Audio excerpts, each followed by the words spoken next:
자, 계속해서 우리가 통관과 관련되어지는 일반적인 절차에 대해서 다시 한번 확인을 해보겠습니다. 자, 우리가 아까도 앞서서 얘기했지만 우리 수입하고 관련되어지는 수입 신고하는 방식은 원칙적으로는 입항한 이후에 하는 것을 원칙으로 해요. 그리고 그래서 우리가 흔히 얘기하는 것은 보세구역 장치 후 수입 신고예요. 입항 후 보세구역 장치 후 수입 신고. 요게 가장 일반적이고 대부분의 경우에 이 방식을 적용한다라고 보시면 됩니다. 그 다음에 보세구역 도착 전, 장치 전 수입 신고. 보통 이제 보세구역 도착 전 수입 신고라는 용어. 법규에서는 도착 전 수입 신고라는 용어를 써요. 그 다음에 입항 전 수입 신고, 출항 전 수입 신고라고 얘기합니다. 자, 실제로 우리가 이러한 것을 진행을 할 때 필요한 행정행위 서류를 했죠. 행정행위가 필요하댔어요. 그래서 기본적으로 우리가 수입을 하고자 할 경우에는 수입 신고서라는 서류를 작성을 해야 됩니다. 수입 신고서. 어떤 물건을 몇 개를 얼마의 가격에 누구에게서 구매를 했는지, 그리고 운송수단은 무엇인지, 이런 거와 관련되는 일반적인 내용들을 다 기재를 해야 돼요. 그리고 대금 결제는 신용장으로 했는지 아니면은 전신한 TT로 했는지 이런 내용을 기재를 하게 됩니다. 그리고 특정한 물품의 경우에는 우리가 물품을 수입을 하고자 할 경우에 당의 물품하고 관련되어지는 부분에 있어서 무조건 다 갖고 들어올 수 있는 건 아니에요. 우리는 이제 품목별로 해서 우리가 물품하고 관련되어지는 것을 규제하고 통제를 하고 있습니다. 무역의 가장 기본법인 대무역법에서 그래요. 대무역법에서. 그래서 어떤 물품들은 반드시 허가나 승인을 받아야지만 국내의 물품을 가지고 들어올 수 있습니다. 수입을 할 수가 있단 말이에요. 그래서 수입 신고와 관련되어지는 내용은 관세법상의 행정 절차지만 그것보다 더 우선의 대무역법상에서 당의 물품을 수출할 수 있는 물품인지 수입할 수 있는 물품인지 우리가 규제 요건을 다루는 물품들이 있습니다. 거기에 대해서는 국가가 이 물품을 수출해도 된다, 수입해도 된다라는 여러 가지 행정행위에 대해서 증명하는 서류가 있어요.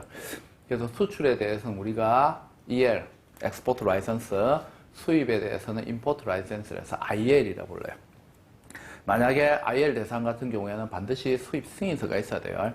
그리고 당의 거래와 관련되어지는 전반적인 내용을 나타내는 서류가 있어야 됩니다. 계약서하고 똑같은 역할을 할 수 있는 서류가 있죠. 바로 우리가 흔히 얘기하는 송장, 시체 송장이라면 안 돼요. 자, 커머셜 인보이스, 상업 송장이라는 게 있습니다. 그 다음에 당의 물품 박스 안에 개별 내용들이 뭐가 들었는지 우리가 여기는 금액이 주로 나오죠.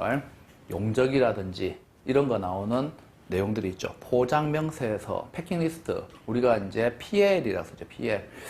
그 다음에 굉장히 중요한 서류 있죠. 운송하고 관련되어지는 운송 계약의 증거 서류인 바로 선화증권이 있어야 됩니다. 그리고 오늘날 관세와 관련되어서는 당연히 FTA 협정이라든지 기타 여러 가지 조약, 그리고 우리가 이 원산지 증명서 CO, Certificate Origin CO라 부르죠. 요거 얘기할 때 대부분의 경우 워낙 요즘 FTA 협정세율 이런 거 하다 보니까 원산지 증명서가 너무 관세상의 혜택을 보는 이러한 것에 대한 증빙 서류로 필요하다라고 오해를 하는 경우가 있어요. 물론 원산지 증명서 이러한 역할이 있는 건 맞아요. 하지만 원래 원산지 증명서는 불공정 무역하고 관련되어지는 불법 우회 수출하고 관련되어지는 부분에 대해서 우리가 확인을 하기 위해서 필요한 거. 이게 더 큰 거예요. 이게 더 큰 거. 근데 워낙 FTA 협정이나 이런 거와 관련되는 부분이 강해지다 보니까 이 부분에 대해서 실제 물건 수출 수입하는 사람들은 세금을 돈이 오고 하죠. 적게 내는 거와 관련되는 부분이 이슈가 되다 보니까 마치 관세상의 혜택 부과가 주 목적인 것으로 오해하고 있어요. 한계의 목적은 될 수 있어요. 근데 원래는 불법적인 우회 수출이 불공정 무역과 관련되는 부분에 대한 확인 때문에 필요한 게 원산지 증명서예요. 원산지 증명서. 요런 이제 기타 여러 가지 수입과 관련되어서 필요한 증빙 서류들이 필요한데 요걸 우리가 이제 수입 신고 서류라고 합니다. 부속 서류죠. 부속 서류. 그리고 원칙적으로 수입 신고는 화주가 하는 게 원칙이에요. 이게 더 중요해요. 근데 신고 대행인들이 할 수가 있습니다. 그리고 실제 대부분은 서류상으로 심사하는 것을 원칙으로 합니다. 근데 의심이 된다라고 하면은 이제 검사라는 걸 수행을 할 수가 있습니다. 자, 요거는 우리가 좀 고쳐야겠네요. 자, 수입 신고 수료 15일이 아니고 자, 우리가 세금하고 관련되어진 부분에서 굉장히 중요한 게 있는데, 우리가 수입 신고를 한다라고 했습니다. 그럼 이 수입 신고를 할 때는 필요한 서류가 세 가지예요. 크게 목록이 세 가지 목록이 있는데, 일단 수입 신고서라는 부분이 있고, 그 다음에 가격 신고서라는 부분이 있어요. 그 다음에 납세 신고서. 원래 이렇게 세 개의 카테고리로 형성됩니다. 수입 신고는. 근데 오늘날 우리가 이제 전자통관을 원칙으로 유니패스를, 관세청 전자통관 시스템이 유니패스를 활용하다 보니까 전산상으로 신고하다 보니까 이런 부분에 대한 부분이 이제 많이 우리가 이제 구별을 못할 정도로 이제 그 탭식으로 되다 보니까 우리가 이제 기재사항 입력하고 이런 식으로 되다 보니까 조금 이제 우리 실제 신고하시는 분들도 그 구별을 잘 못해요. 근데 과거에 우리가 종이로 신고할 당시에는 법상으로도 원래 원칙적으로 구별되어 있어요. 수입 신고서, 가격 신고서, 납세 신고서 세 개로 형성돼요. 수입 신고는 일반적인 수입하고 관련되어지는 내용을 개괄적으로 쓴 거예요. 수출자 누구고, 수입자 회사 누구고, 아까도 얘기했지만 어떤 물건을 몇 개를 HS 코드는 뭐고, 단가는 어떻게 되고, 대금 결제는 어떻게 했는지 이런 일반적인 내용이 들어가는 게 수입 신고고, 관세를 납부하기 위해서는 우리가 과세 표준에다가 세율을 곱해서 납부 세액을 결정을 하게 됩니다. 근데 이 과세 표준 산출하는 방식이 6가지가 있어요. 그 6가지 중에서 어떤 것에 의해서 산출되었는지 그 근거와 관련, 이 과표 산출한 증빙하고 관련되어지는 서류를 만들어야 돼요. 이걸 우리가 가격신고서라고 불러요.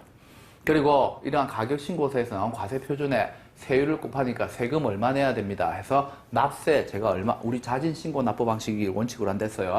그래서 납세 신고서를 작성을 해서 세금을 내게 됩니다. 그래서 원래 수입 신고는 이렇게 세 개의 카테고리로 형성이 되었어요. 그러면 일반적인 경우에 수입 신고할 때 납세 신고를 같이 하는 게 원칙이고 거의 신고 수리도 동시에 떨어져요. 근데 어떤 경우에는 요게 불일치할 수도 있습니다. 수입 신고는 했는데 납세 신고는 나중에 일어나는 경우도 있을 수 있단 말이에요. 실제로 있고. 그래서 우리가 세금 내는 거와 관련돼서는 수입 신고 수리 후라는 표현 쓰면 안 돼요. 그래서 반드시 뭐라 써야 되냐면 납세 신고 수리라는 표현 써야 됩니다. 납세 신고 수리 후 우리는 15일 이내에 세금을 내는 것을 원칙으로 하고 있습니다. 그리고 미리 내는 거에 대해서는 국가는 말리지 않습니다. 아이고 감사합니다 해서 받아요. 그래서 그리고 다른 세금하고 다르게 빨리 내죠. 빨리 조세 채권을 확보를 하고 있습니다. 왜냐하면 신고만 해놓고 톡일 수 있으니까. 흔히 여러분들 쓰는 말로 잠수를 타서 영원히 안 올라올 수도 있기 때문에 조기에 채권 확보하는 게 맞죠. 보통 세금들은 1년 있다 내는 것도 있고 6개월에 한 번씩 내는 것도 있습니다. 여러 가지 내국세 같은 경우에는. 근데 관세는 빨리 채권 확보를 해야 돼요. 실제로 이제 관세사를 경유하게 되면은 세금 이거보다 훨씬 더 빨리 냅니다. 관세사를 연락와가 빨리 세금 주세요. 또는 포워더나 이런 이제 그 물류회사를 통해서 통관을 하더라도 우리가 뭐라고 빨리 세금 먼저 내세요 해서 세금 붙이게 돼 있어요. 기타 여러 가지 그 비용하고 함께. 그렇게 해서 실무적으로는 채권 확보가 훨씬 더 빨리 이루어지고 있습니다. 우리 법상으로 이야기할 때도 관세 납부와 관련되는 내용을 얘기할 때는 수입 신고 수리 후라는 표현 쓰면 안 됩니다. 수입 신고서 다 따로 돼 있어요. 세금 내는 거와 관련돼서는 납세 신고서가 근간이기 때문에 납세 신고 수리 후 며칠 이런 표현을 쓰는 게 맞다. 이걸 여러분들이 잘 기억하셔야 된다. 한 번 더 이야기를 할 수가 있습니다. 자, 그리고 검사라고 하는 거. 검사는 실행을 하는 경우도 있고 그렇지 않는 경우도 있어요. 모든 수입 수출되는 물품을 다 검사를 하게 되면은 아무도 세관 공무원 안 합니다. 일단 세관 공무원 되면은 24시간 계속 눈 떠 있어야 돼요. 눈 벌게 가지고 돌아다니고 좀비가 될 가능성이 높아요. 그러게 되면 공무원 아무도 안 하죠. 그렇기 때문에 의심이 되는 경우에만, 확인이 필요하다고 인정되는 경우에만 우리가 검사라는 걸 수행을 하게 됩니다. 검사도 통관의 일부이다. 기억을 하셔야 돼요. 그래서 검사를 하여야 된다가 아니고 법규에도 검사를 할 수 있다라고 됐어요. 하는 경우도 있고 하지 않는 경우도 있습니다. 그리고 물품의 종류에 따라서 검사하는 방식이라든지 이런 것들도 별도의 기준이 있겠죠. 화로 검사하는 방식하고 그냥 숟가락이나 접시 이런 거 검사하는 거 방식이 다 달라야 되죠. 특히 먹는 것 같은 경우에는 좀 더 복잡한 과정을 거쳐야 됩니다. 우리가 무역을 하기 위해서 아이템을 선정할 때도 상당히 많은 걸 고려를 해야 되는데, 보통 창업하실 때 아이템을 선정하실 때 보면은 그냥 무조건 막연하게 선정을 하는데, 그렇게 했다가는 큰일 날 수 있습니다. 대부분 화장품이라든지 식품과 같은 경우에는 피부에 닿는지 먹기 때문에 우리 인체, 신체에 사람의 생명을 해할 우려도 있어요. 위해를 줄 가능성이 있습니다. 그리고 어린이들이 사용하는 용품 같은 경우에도 역시 마찬가지예요. 당연히 위험에 많이 노출될 수 있단 말이에요. 그러면 이러한 물품들은 행정과 관련되어지는 사전의 행정 행위 자체도 복잡하지만 물품을 가지고 들어올 때 검사와 관련되어지는 방식도 굉장히 까다롭다 보시면 돼요. 그래서 아이템 선정할 때는 이런 부분까지, 물론 이런 부분에 대해서 자신이 있는 경우 많은 마진을 얻을 수 있다면 이런 거와 관련된 아이템을 선정하시면 되지만, 사실은 좀 어렵다고 보면 됩니다. 그리고 오늘날은 의류나 이런 거 같은 경우에도 전부 다 KC 인증이라는 걸 다 받게 되죠. 여러분들 겨울에서는 손난로 있죠. 갑작스럽게 작년부터 잘 안 보여요. 올겨울에도 잘 안 보이고, 옛날에는 뭐 여러분들이 소주 한잔 먹고 이렇게 하면은 행사하거나 홍보하시는 분들이 와서 그거 막 선물로 주고 이랬죠. 근데 지금 거의 없어졌어요. 왜 그런지 아세요? 그 KC 인증 못 받으면은 아예 유통 자체가 안 됩니다. 예? 왜? 우리 피부에 직접 닿는 거기 때문에. 그런데 그런 거 인증 주는 것 자체가 그냥 아무 때나 서류만 신청해서 인증 주느냐? 다 검사도 들어가서 정밀 검사 다 해요. 안에 성분도 다 검사하고. 굉장히 복잡하다는 거죠. 복잡하다는 거. 특히 오늘 같은 자연 환경이라는 기타 여러 가지 화학물질들이 워낙 많이 나오기 때문에 그렇게 해서 집단 간염이라는 것도 발생을 할 수가 있습니다. 그리고 영원히 복구 못할 정도로 피부에 위해가 되는 경우가 많이 있죠. 그래서 우리가 그 샤워 바디워셔 같은 경우 있죠. 그것도 잘못 아는 사람들은 그거를 그냥 의약 외품으로 아는 경우가 있는데 그 화장품으로 분류되는 경우가 있습니다. 거의 대부분 화장품이에요, 화장품. 그래서 굉장히 갖고 들어올 때 복잡해요. 근데 이런 걸 잘 모르고 무턱대고 수입을 하고자 하다가 여러 가지 수입 인허가 여건 서류를 갖추지 않아서 바로 폐기 처분되는 경우도 굉장히 많습니다. 폐기 비용은 물품 종류마다 다른데 엄청나게 비쌉니다. 보통 일반적인 그 물품들 한 팔레트, 뭐 물품마다 다른데 보통 팔레트를 한 개로 1CBM짜리 하는데 한 70만 원 정도 들어가요. 그러면 이게 이제 어떤 종류의 물품이냐에 따라서 폐기할 때도 그냥 불에 태울 수 없는 것들도 있을 수 있습니다. 비용이 엄청나 천문학적인 투자가 나올 수 있어요. 양이 많다고 한다면. 그렇기 때문에 그 폐기도 못하는, 그렇게 해서 이제 그 도주하는 경우도 생길 수 있겠죠. 약간 극단적인 예입니다. 자, 지루하시죠? 지루하시더라도 끝까지 시청을 잘 하셔야 될 것 같아요. 자, 그리고 필요하다면은 수입 신고 전에 관세청장이 정하는 바에 따라서 사전 확인도 할 수가 있다. 그래서 항상 예외는 갖추어 놓고 있습니다. 근데 검사는 필요한 경우에는 반드시 수행을 해야 돼요. 특히 위장 수입을 하는 업체들도 상당히 많습니다. 우리가 흔히 밀수라고 하는 거죠. 서류상에 신고한 내용하고 실제 물품이 다른 경우도 있어요. 그래서 검사는 반드시 필요하다. 자, 그리고 아까도 말씀드렸지만 보세구역 할 때 잠깐 했어요. 지난번에 검사 장소, 일반적으로 지정장치장 또는 세관검사장. 세관검사장은 글자 그대로 검사만을 위한 것이고, 지정장치장은 장치도 하고 검사도 할 수 있고, 그래서 검사할 수 있는 곳입니다. 수출의 경우에는 우리나라는 수출에 대해서는 어쨌든 적극적으로 권장을 합니다. 그렇기 때문에 수출과 관련돼서는 규제도 없어요. 그리고 수출 관세라는 거 들어보셨어요? 없어요. 우리는 수입 물품에는 관세를 부과한다라고 규정이 되어져 있습니다. 수출 물품에 대해서는 여러 가지 배려를 합니다. 우리는 지하자원도 없고 우수한 두뇌, 그리고 제조 생산해서 물건 보내는 거, 이런 것들에 대해서 우리가 국가 부를 창출할 수 있잖아요. 그래서 수출의 경우에는 편의를 많이 봐줘요.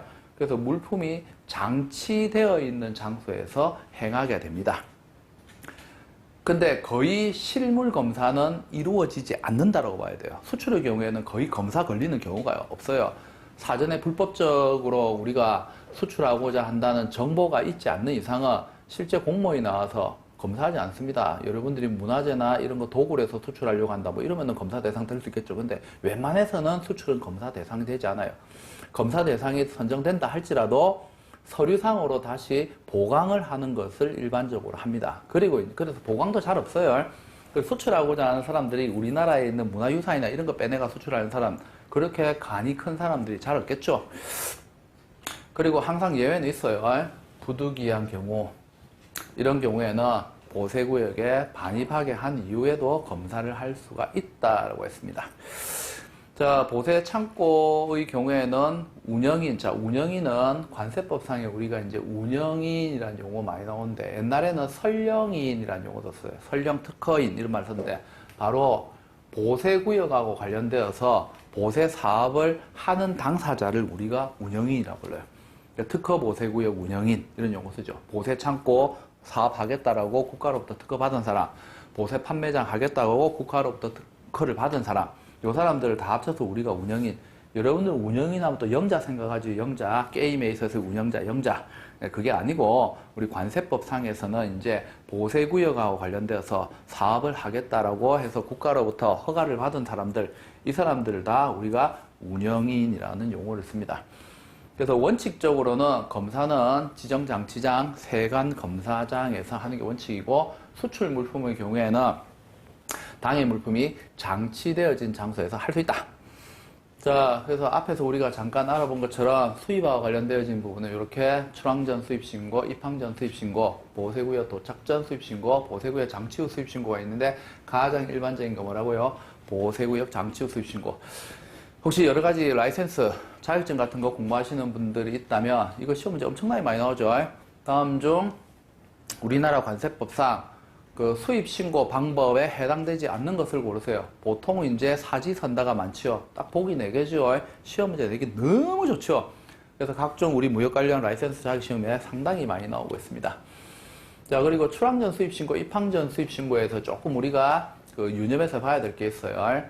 컨테이너 화물은 FCL인, LCL은 안 됩니다. FCL인 경우에 한한다라고 했어요. 그리고 출항전 수입 신고는 원래 항공기에만 적용되는 거예요. 항공기에만. 자, 비행기나 배가 떠나기 전에 만약에 출항전 수입 신고 허용된다면 실제로 도착지까지 오는 데 있어서 어떤 일 벌어지겠어요? 선박 같은 경우에는 얼마든지 수상 위에서도 물품을 바꿔치기 하는 사태가 발생할 수 있습니다. 그래서 비행기 같은 경우에는 항공으로 날아오다 공중에서 다른 비행기가 접근을 해가지고 물건 바꿔치기 하고 이런 거 절대로 불가능하죠. 그래서 원래 항공기로 수입되는 물품에는 출항전 신고가 허용이 돼요.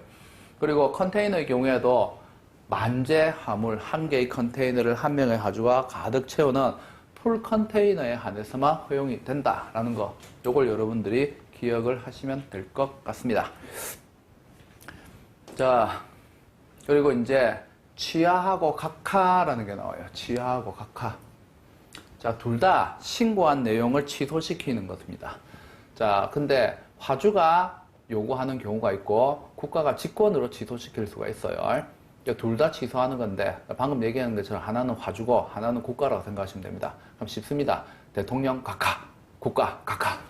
그래서 국가가 신고한 내역에 대해서 취소를 할 때는 각하라고 해요. 각하. 정당한 사유가 있는 경우에는 승인을 얻어 우리가 취하할 수가 있어요. 신고인이. 그리고 부정한 방법으로 우리가 신고를 했다든지 이렇게 되었을 경우에 세관장은 당해 신고와 관련되어진 부분에 있어서 취소 처분, 각하를 할 수가 있다. 그래서 대통령 각하 이렇게 생각하면 돼요. 국가가 바로 각하다 이렇게 생각하시면 됩니다. 자, 그리고 우리가 수출 신고가 수리된 물품, 수출 신고가 수리되면 외국 물품은 일단 내국 물품으로 바뀌었어요. 자, 우리가 통관과 관련되어지는 그 관세법상의 규정에 보면 그 상당히 많은 법규 규정이 있습니다. 근데 처음부터 지금까지 얘기할 때 계속 수입하고 관련되어진 얘기밖에 안 했죠. 그럼 수출은 어떻게 되느냐? 우리는 수출 드라이브 정책입니다. 수출에 대해서는 국가가 못하게 말리지는 않아요. 권장을 하죠. 그렇게 해서 여러분들이 수출 많이 해서 관세는 내지 않지만 사업자 소득을 많이 내게 되고, 그러면은 어쨌든 국가 재원으로 기타 여러 가지 우리나라 국내에서 세금을 내게 됩니다. 그럼 국가 입장에서는 수출을 못하게 막으면 안 돼요. 그래서 수출에 대해서는 국가가 결국 지원을 해주고 진행해줘야 됩니다. 여러분이 수출하겠다 계약서 썼는데 수출 못하게 된다. 국가는 매우 안타까워합니다. 여러분들이 세금 내야 되는데 돈 좀 벌어서 세금 좀 많이 내야 되는데 못 낸다. 얼마나 발을 동동 구르면서 안타까워한단 말이에요. 그래서 관세법상에서도 수출에 대해서는 규제 내용이 없습니다. 근데 통관과 관련되어지는 대부분의 내용은 수익과 관련되어지는 규제 내용들이 많아요. 근데 수출에 대해서는 그런 류의 내용이 딱 한 개가 있습니다. 바로 이겁니다. 수출 신고가 수리된 날로부터 30일 이내에 외국으로 향하는 선박에 적재하여야 된다. 근데 필요하다면 뭐 할 수 있다고요? 적재. 그래서 수출에 대해서는 항상 우리는 아주 포용적인 정책을 취하고 있어요. 그럼 이거는 왜 해놨느냐? 사실 의미 없는 거 아닙니까? 알 수 있는데 우리나라 국토가 그렇게 넓은 국토는 아닙니다. 국토의 70%가 산이에요. 거기에 사람이 거주하는 거주지, 기타 여러 가지 공장 시설, 놀이동산 뭐 이런 거 기타 다 빼고 나면은 물품을 수출 수입할 수 있는 공항이나 항만은 굉장히 협소합니다. 아무리 우리가 수출을 진흥하고 지향하지만 그냥 무차별적으로 마음대로 하세요, 마음대로 쓰세요 하게 되면은 이 좁은 장소에 나중에 물류 대란이 발생하게 됩니다. 그 물류 대란, 오랫동안 장치하는 것도 창고 비용이라는 추가적인 물류 비용이 보이지 않는 비용들이 많이 발생하게 되고 그거는 국가 전체의 비용이 돼요. 그렇기 때문에 이런 부분에 대해서 어느 정도 빨리 수출할 수 있도록 해줘야 되겠죠. 그렇게 해야지 법을 그렇게 규정을 만들어 놔야 어쨌든 조금이라도 빨리 수출할 거 아닙니까? 그죠? 물론 못하게 된 경우에도 안타까워한다 했어요. 그래서 법상으로 이렇게 30일 이내에 외국으로 향하는 선박에 적재하여야 된다라고 했지만 이거 적재 안 한다 해서 뭐 벌금을 낸다든지 징역을 살게 한다든지 그런 것은 없습니다. 어쨌든 수출을 하도록 해야 돼요. 그리고 우리나라 수출하고자 할 때 수출하는 기업들도 30일이나 장치해 놓고 물건 보내지 않는 일 없죠. 수출하면 돈 벌 건데. 법상에서는 이렇게 이제 통관과 관련되어서 수출에 대한 규제 내용은 요거 하나만 있어요. 필요하면은 왜 물품을 실제로 뭐 수리를 한다든지 개체 교환을 한다든지 이런데 정밀부 이거 물품이 거대하다 보면은 그 작업 시간 오래 걸릴 수도 있어요. 그럴 경우에는 적재 연장을 해서 우리가 물품을 내보낼 수 있도록 하고 있다라는 거. 요것을 잘 기억하시면 되겠습니다. 그래서 수출하고 관련되어지는 규제는 요거 한 개가 있다. 그리고 조심해야 될 거. 항상 수출 신고 수리 조심하셔야 됩니다. 수출 신고가 아니고 뭐라고요? 수출 신고 수리된 날로부터 30일 이내에 외국으로 향하는 선박에 적재하여야 한다. 요거 잘 기억하시면 될 것 같아요. 자, 그 다음에 수입 신고 수리 전에 물품을 반출을 할 수가 있다. 자, 요와 관련되는 부분에 있어서는 우리가 즉시 반출 신고. 자, 수입에 대해서는 우리가 수입 신고라는 행정행위가 있고 수입 신고 수리라는 행정행위가 있죠. 수입 신고는 화주가 하는 행정행위고 수입 신고는 국가인 세관이 하는 행정행위예요. 근데 필요한 경우에는 이 수입 신고하기 전에 물품을 끄집어낼 수도 있어요. 수입 신고는 했으나 아직 수입 신고 수리 안 됐어요. 요때 물품을 끄집어낼 수도 있죠.